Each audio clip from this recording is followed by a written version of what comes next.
Hello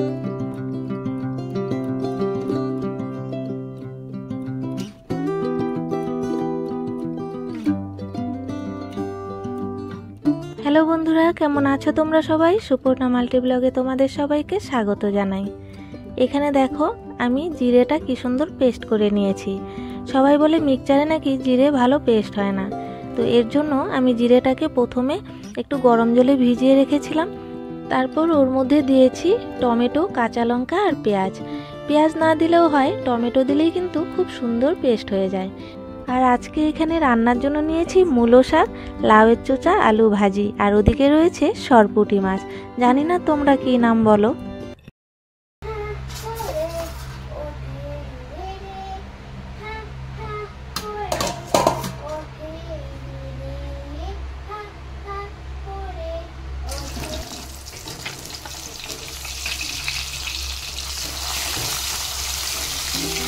আমি তো এদিকে রান্না করছি আর ওদিকে সায়না তো একা রয়েছে, তো একা একাই ওখানে গান গাইছে। কি গান করছে আমি তো কিছু বুঝতেই পারলাম না। আর যখন ভয়েস দিচ্ছি তখন ওকে গানটা শোনালাম যে তুই কি গান করছিলি, ও নিজেও বুঝতে পারেনি যে ও কি গান গাইছিল।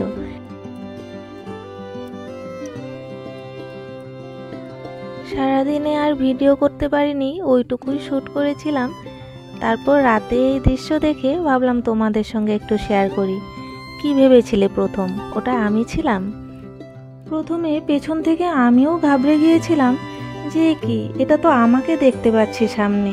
তাড়াতাড়ি করে মোবাইলটা বার করলাম আর তোমাদেরকে দেখানোর জন্য একটু ভিডিও করে নিলাম, কারণ এর পরের বছর হয়তো আমাকেই টপকে যাবে। হয়তো কেন বলছি, অবশ্যই টপকাবে। আর তখন তো আমার পোশাক ওর আর হবে না, আর দুজনকে একই রকমও লাগবে না। ওকেই তখন হয়তো বড় লাগবে। আর সেই কারণে মা মেয়ের এই সমান সমান দৃশ্যটা একটু ক্যামেরাবন্দি করে রাখলাম। এই স্মৃতিগুলোই থেকে যাবে ইউটিউবে আমার সারা জীবন। এই যে নিজেকেও একটু দেখিয়ে দিচ্ছি, দুজনের মধ্যে তফাৎটা কি তোমরাই বলো। শুধু বয়সেরই যা তফাৎ, পেছন থেকে একই রকম লাগে।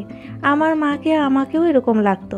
আর এই কারণে মা মারা যাওয়ার 2-3 দিন পর আমাকে রাস্তায় সন্ধ্যের দিকে দাঁড়িয়ে থাকতে দেখে কয়েকজন ভয়ও পেয়ে গিয়েছিল। তবে আমার মেয়ে কিন্তু এর পরের বছর থেকেই আর আমার মতো লাগবে না, তখন ও আমার থেকেও অনেক বড় হয়ে যাবে। পৃথিবীর সমস্ত মায়েরাই কিন্তু এটাই চায় যে তার সন্তান যেন তার থেকে সব কিছুতেই এগিয়ে থাকে। পড়াশুনো বলো, দেখতে শুনতে, লম্বা চোরা সব কিছুতে যেন এগিয়ে থাকে। আর শুধু মা কেন, বাবা মা দুজনেই এই জিনিসটাই চায়। এখানে রাতে শোয়ার বন্দোবস্ত হচ্ছে। তোমরা কি বুঝতে পারছো কে কোথায় শোবে? আজকে তোমাদের এই জিনিসটা একটু শেয়ার করি। এখানে বরমশাই তার বিছানা করেছে আর ওদিকে মেয়ে তার বিছানা করেছে।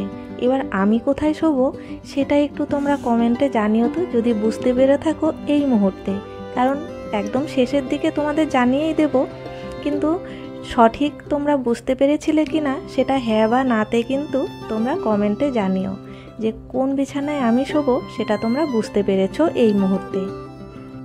ভিডিও এখন শেষ মুহূর্তে, আর এই মুহূর্তে তোমাদের আমি কিছু কথা জানাতে চাই। তো প্রথমত, তোমরা আগের ভিডিওতে দেখেইছো আমার পুরনো ব্লগগুলোতে যে মেয়ে কিন্তু ও বাড়িতেও ঠাকুমার সঙ্গে থাকতো, কিন্তু এখন আমাদের এখানেই ঘুমোয়।